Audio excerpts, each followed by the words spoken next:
各位觀眾、各位朋友，我叫阿祥。首先同大家拜個年先，祝身體健康、出入平安、萬事如意啊！尋找命理八字的真相咧，呢一輯咧就講一講乙巳年啦、蛇年啦。咁今年係乙巳年、蛇年，又係坐太歲啊，又係值班年啦，或者太歲年啦，係嘛？咁咧就係話乙巳年咧要留意有幾個生肖嘅，嗰幾個生肖咧就係豬啦、虎啦，本身係蛇啦，或者係嗰個猴年啦。咁咧就係話呢幾年咧就小心啊，身體啊得病啊、破財啊、不如意嘅事啊發生啊咁樣，或者有啲阻滯啊咁樣啦。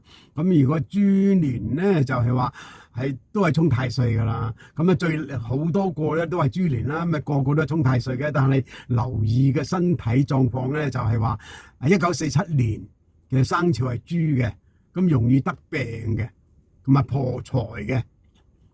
容易破財或者爭執啦，咁小心呢啲，咁啊就唔好以人哋同人哋爭執啦，同埋爭拗啦咁樣嘅，即係運滯啦。呢一年都係咁啊，講係虎年啦。咁啊虎年咧就係小心身體啦，得病咧就係話佢有手腳啊，容易得病啊，容易受傷啊，破財啊，同埋運滯啊咁樣嘅。虎年就係因為虎年係亥年啦，屬於係沖害啦，同嗰個蛇年係沖害啦。咁啊猴年咧又係沖害喎，咁又係有半合之處嘅喎。咁啊小心身體嘅各部位嘅得病嘅喎，咁啊破財啊，同埋咧就招惹是非嘅喎。咁或者頭部容易頭痛啦，或者係內臟啊，小心飲食啊嗰種咯。咁咧就係蛇年咧就係衝撞呢猴年噶啦。咁咧就係如果龍年咧有冇咧？龍年咧過咗噶咯喎，應該冇衝撞噶喎。但係龍年同埋狗年咧都係會有噶喎。咁啊龍年咧就係話小心啦，招惹是非啦，破財啦，特別係1952年嘅龍年啦，係嘛？咁啊小心破財同埋招惹是非啦。咁啊狗年咧就係話係1982年嘅嗰一年嘅，就小心身體容易得病同埋破財嘅啫，咁樣嘅。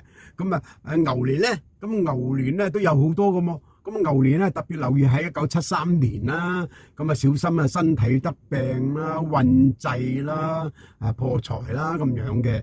咁啊羊年咧唔係個個羊年都有事嘅，有啲好運嘅。咁啊羊年咧就係佢個生肖羊年咧就係1943年生嘅羊年。咁啊羊年咧就係話容易身體健康有問題破財運氣運滯咗啲啦咁樣咯。咁啊其他嗰啲咧就係有好多12生肖噶，咁其他生肖咧都冇乜嘢嘅，都係留意個身體狀況嗰個情況嘅啫，其他都冇乜大礙嘅。咁呢一節咧就講到呢度先啦。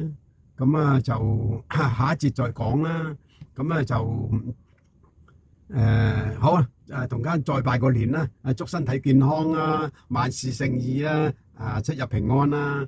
咁就多謝各位觀眾朋友收睇，多謝。